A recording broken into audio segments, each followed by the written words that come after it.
We watched Reminders of Him. After prison, a woman attempts to reconnect with her young daughter, but faces resistance from everyone except a bar owner with ties to her child. As they grow closer, she must confront her past mistakes to build a hopeful future. I gotta be honest with you, at 114 minutes, I had complained that I was going to watch, like, I don't know, like one of those Lifetime movies or something. And I don't know. Honestly, it's not bad. I regret yapping as much as I did because, real talk, it's not as bad as I thought it would be. I had a pretty decent time. For what I expected, this is pretty passable fun. It's probably, I don't know, 15, 20 minutes longer than it needs to be. And it feels like it's dragging its feet just a little bit in a couple spots, but I don't know. Emotionally, it feels pretty rich. I've yapped about it a bunch of times, but Vanessa Caswill is a great fit here. And it's not just because she's technically skilled.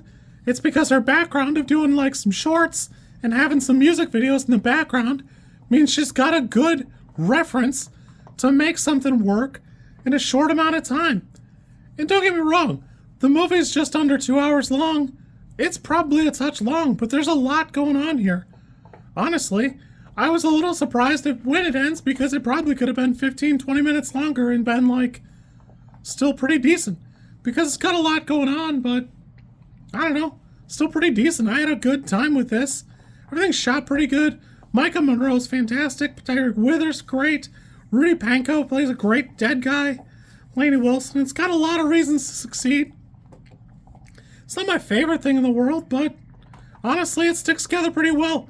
Emotionally, it's pretty solid, and it creates like a good tableau of like characters in a pretty odd situation, but none of it's too like bizarre. And for all the angry people and all like the regretful like sorrow you feel out of the characters, nobody's like a hilariously evil character. Nobody's like an evil jerk. They're just people living their lives. Honestly, for like a Colleen Hoover, I had like kind of mixed expectations because, you know, it ends with us. It's kind of, I don't know, it's there, but it needs something. And then Regretting You is fun, but I think that one's a little bit better. Weirdly, I think it ends with us as like a probably better, a little bit more popularity just because of all the drama and stuff. And it's interesting stuff. It's certainly why I watched it, but I don't know. For as much as I made these sound like they were dumb Hallmark movies, this is pretty decent. Honestly, you could do a lot worse. I had a good time with this. This for me is probably a 6, but I could see myself rating an 8 just as quick. Certainly pretty fun. I had a decent job with this. You kids be good. I'll catch you later. I did watch Undertone the same day. I'll try and turn that review out tomorrow. Probably tomorrow. You kids be good.